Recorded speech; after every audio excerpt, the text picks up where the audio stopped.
तो 1941 में लाहौर में 3 दोस्त रहते थे, नजर मोहम्मद, मोहम्मद हुसैन और मोहम्मद सईद।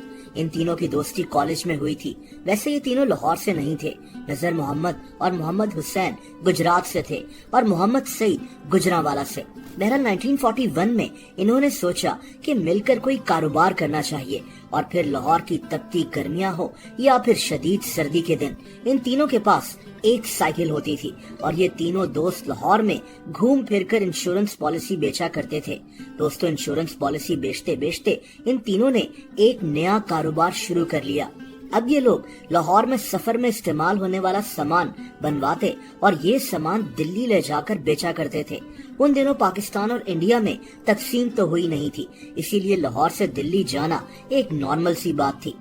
दोस्तों, अभी इनका ये बिजनेस चल ही रहा था कि 1947 में सब कॉन्टिनेंट की पार्टीशन हो गई।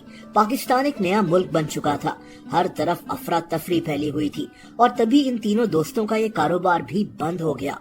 लेकिन इनकी कहानी तो अभी शुरू हुई थी। जब एक दरवाजा बंद हो जाता है तो पता नहीं हमारे लिए कितने और नए दरवाजे खुल जाते हैं, जिनका एहसास हमें बाद में होता है। इन तीनों के साथ भी ऐसा ही होने वाला था।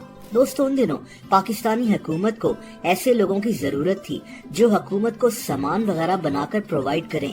पाकिस्तान अभी बना ही था और हुकूमत के पास वसाइल की बहुत कमी थी।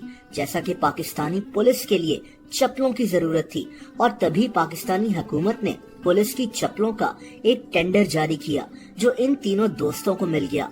मसला ये था कि इन्होंने ये टेंडर तो हासिल कर लिया, लेकिन इनको चप्पलें बनानी आती ही नहीं थी और न ही इनके पास चप्पलें बनाने के लिए कोई लोग मौजूद थे।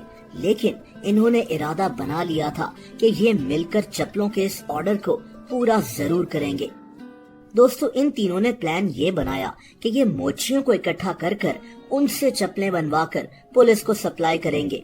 इसके लिए ये तीनों गुजरात चले गए। वहाँ इन्होंने कुछ मोचियों से ये चप्पलें बनवाई और ये ऑर्डर इस तरह से पूरा कर लिया।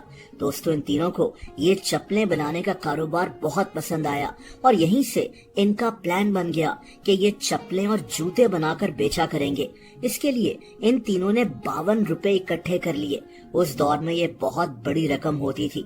बहरहाल इन 52 रुपयों से इन्होंने लाहौर में एक जगह किराए पर ले ली और इसको अपना स्टोरेज हाउस बना लिया।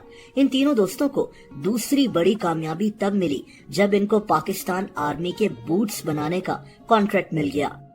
उस दौर में आर्मी के बूट्स बाटा बनाया करता था, लेकिन कहानी के मुताबिक आर्मी के कुछ लोग बाटा की क्वालिटी से खुश नहीं थे। इन्होंने बाटा से बेटर क्वालिटी के बूट्स बनाने को कहा, लेकिन बाटा ने कुछ खास रिस्पांस नहीं दिया और तभी इन तीनों दोस्तों को आर्मी की तरफ से कांटेक्ट किया गया कि ये तीनों मिलकर आर्मी के लिए बूट्स बनाएं। ये एक बहुत बड़ा कॉन्ट्रैक्ट था जिससे इनके बिजनेस को काफी तरक्की मिल गई। दोस्तों, अब सर्विस और बाटा के दरमियान एक मुकाबला शुरू हो चुका था। इन तीनों ने सोचा कि बाटा को टक्कर देने के लिए इन्हें पाकिस्तान में अपनी दुकानें खोलनी चाहिए। इनके पास अब काफी वसाइल भी मौजूद थे, काफी पैसे भी इकट्ठे हो चुके थे और बस यहीं से इन्होंने सर्विस शूज की दुकानें पाकिस्तान के मुख्तलिफ शहरों में खोलना शुरू कर दी। सर्विस शूज की पहली दुकान लाहौर में माल रोड पर खोली गई थी। 1954 में लाहौर के इंडस्ट्रियल एरिया में सर्विस शूज की एक फैक्ट्री भी लग गई और अब सर्विस शूज पाकिस्तान से बाहर भी इंपोर्ट किए जाने लगे। ये काम आसान नहीं था। जैसा कि मैंने कहा कि पाकिस्तान को बने हुए कुछ साल ही हुए थे। हमारे मुल्क में वसाइल की हुनरमंद लोगों की कमी थी, इसीलिए इन तीनों दोस्तों को जापान से मशीनरी इंपोर्ट करनी पड़ी। मशीनरी के साथ साथ जापान से जूते बनाने के कई एक्सपर्ट्स भी पाकिस्तान आए जो पाकिस्तान में लोगों को ट्रेन करते थे। सर्विस शूज अब तेजी से तरक्की कर रहा था। उस वक्त पाकिस्तान में बाटा और सर्विस, इन्हीं दोनों का जूतों की इंडस्ट्री में मुकाबला हुआ करता था। 1962 में सर्विस की एक नई फैक्ट्री गुजरात में भी खोली गई थी और उसके बाद एक फैक्ट्री मुरीद के में भी खोली गई। आज इनकी फैक्ट्री श्रीलंका में भी मौजूद है। दोस्तों, इस वक्त सर्विस इंडस्ट्रीज लिमिटेड के अंडर 7 कंपनीज आती हैं।